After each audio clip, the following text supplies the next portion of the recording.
right, you are me. So tomorrow, your job is you wake up, you do whatever you please in the morning, you open your laptop and you sit down and you attack people. So a person or a family or whatever it may be can be attacked for roughly 404 quid a time if they've broken the law. So if law says they haven't complied with every reasonable instruction along the way, haven't done as they're told, you can engage in a process via state proxy violence, where an agent of the state will come in, forcibly remove you from a property, possibly against your will, and potentially take you to prison if you resist. Right? So you have that kind of power. Okay, it's via a legal chain and a process. There are checks and balances in the British legal system still just about, but because of the person who's actually pulling the trigger on people, and if people are vulnerable, you're kicking them in the face on the way down. So you've got that kind of a role just on its face. So to do it just in terms of legal compliance, by the way, you'd have to know something about basic medicine just to legally do it, wouldn't you, to be safe?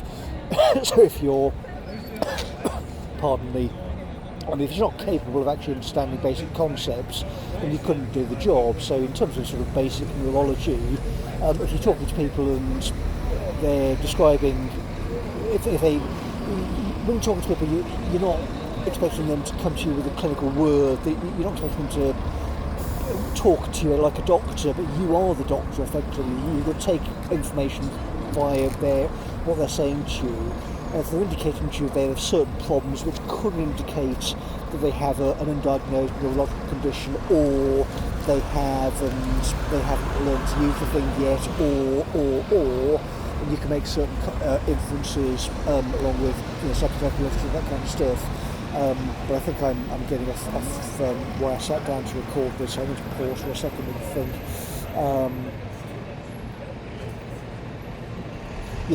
That was it, wasn't it? Yeah, so attacking people. So to do the job to attack people legally and safely, you've got to actually understand the law and how human bodies and people work. You've got to put a lot to consider because you are engaged in aggression via the state apparatus. So you've also, of course, got to be incorruptible because you're dealing with lots and lots of money. If you think about the property portfolio and the amount of money coming into the city, you have to be able to oversee all that and not try and steal it. So you're working for, I don't even know what they were paying, but not a great deal, and you have to be never be tempted to put your hand in the till and nick anything. You also have to be tempted to never be tempted to use any kind of influence. So, okay, love, I'll pull the case back if X, Y, Z. You've got to be incorruptible personally. You have to have a very high standard of personal ethics. So you've got a 17-year career of doing that. Your opponent is an obviously lying criminal moron.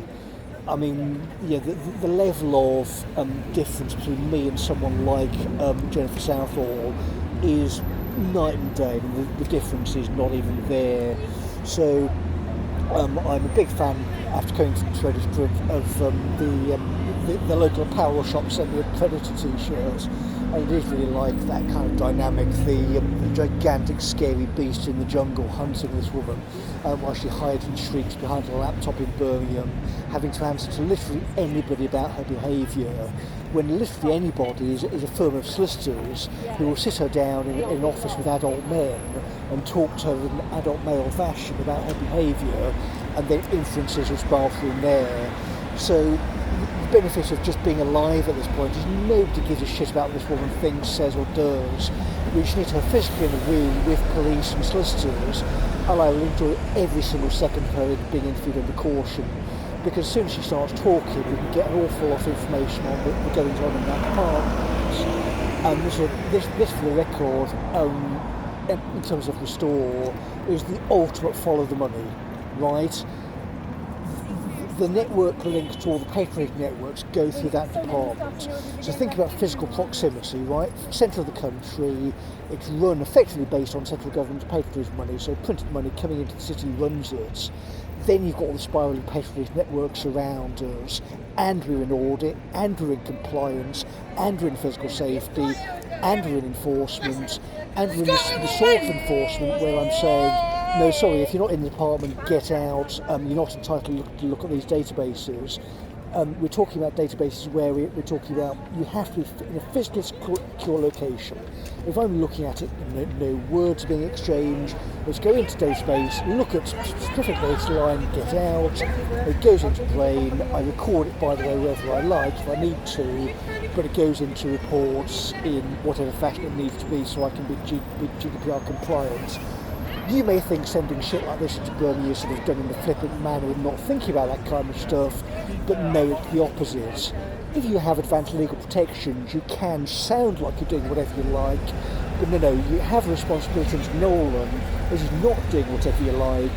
It's going to these lengths because Birmingham is so dysfunctional that you have to actually do it via satellite link because of levels of physical safety. It is effectively like sort of expecting a sort of an insect hive from space. So again, one of the great ones, I met a woman who, after Princess Diana, worked with rats. So she's a rat woman effectively, but she trained the rats to run over landmines and set them off. So of course this is very, very funny when I met her, rats going across explosives and blowing them up and bits of rat flying everywhere. But from the horrible grisly death of these things, because it saves people's lives, and that was actually the legacy of her after her death.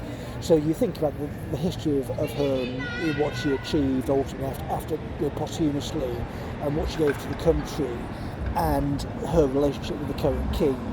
You think, okay, well, we'll view her life in a new light, and less of the sentimentality and more, oh, fuck me, okay, maybe she saw right through him all those years ago.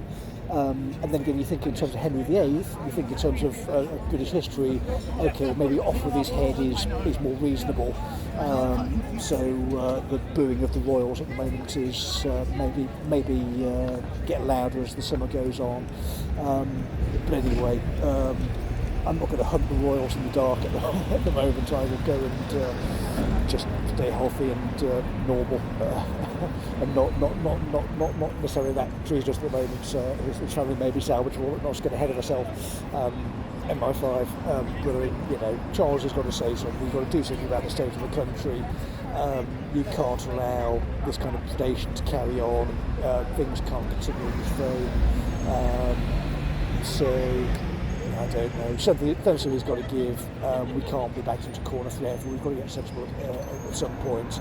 And territorial sovereignty is a basic part of state apparatus. So if we can't tell, we've got people who belongs and who doesn't effectively anymore. We don't have a functioning government, so we just got to get that back effectively via the political process. Hopefully, so then bets things that's broken down and there's no political path forward. I obviously disagree, hence engaging with the political process. But I would just say to anybody thinking about getting involved for 20 quid, I mean, you can have a fair degree of agency. You've got private security effectively, as long as you're honest. So, the vetting process is, can you be around other human beings and be a sort of normal person? If you can't, you probably don't belong in their car park.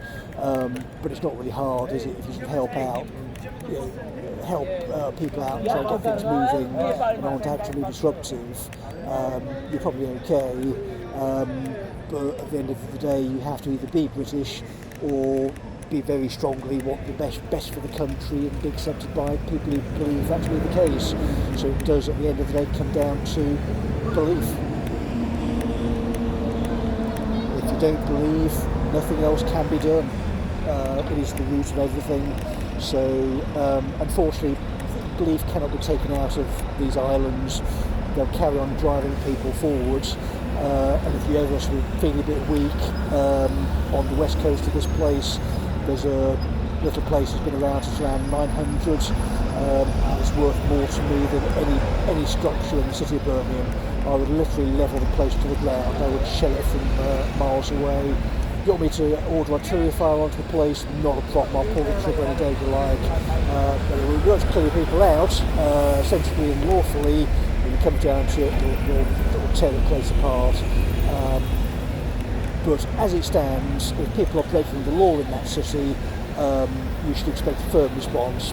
I'm not going to work in a court section where I can't stress physical safety, If the British state is broken down to that extent and can't be covered by British law, and there's someone involved in the administration of British law and physically getting out, so they have to by law, but physically I can do the job from anywhere. It isn't that bad. It's been with me since last year, it's been with me since November. I can access it any time I like, I can remember the passwords, not a problem. We've got physical security, it's been kept away from the current Brummies. But if you reckon I'm giving it to a chair of meeting email person who doesn't exist, you may want to go back and look at Lindsay's work on equity and having a chat with the managing director. So if the spivs engaged in this email trail can come out of hiding or be pointed towards the police, West Midlands Police can get them physically into Winson Green, a place they belong, if they're found to be perverting the course of justice.